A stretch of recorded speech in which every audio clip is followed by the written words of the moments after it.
Okay, so one of the things that came up is, and it's a good question to you, Mr. McCary, or anybody else that'd like to answer. Do you think we should have a domestic terrorism statute?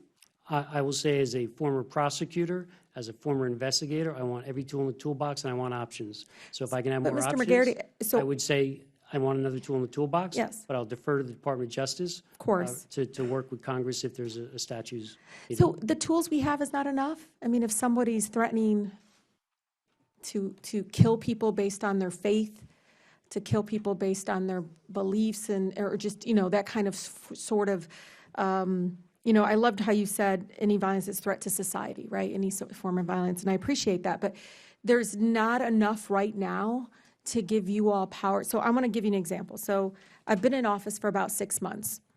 And when you get something like this, attention Congresswoman Alexandria Ocasio-Cortez and ragheads Rashida Tlaib and Ilhan Omar, I was totally excited and pleased when I heard about 49 Muslims were killed and many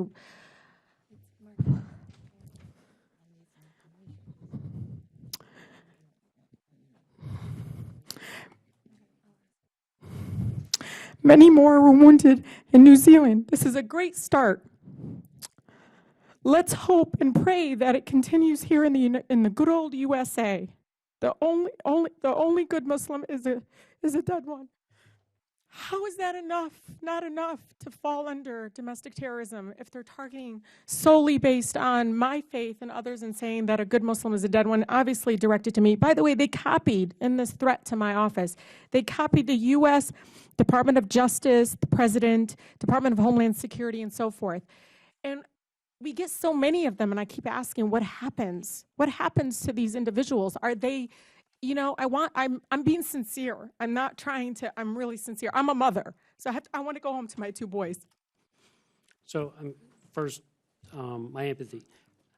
I'm in charge of domestic terrorism and international terrorism. I don't differentiate either when the threat comes in, nor does the FBI. We work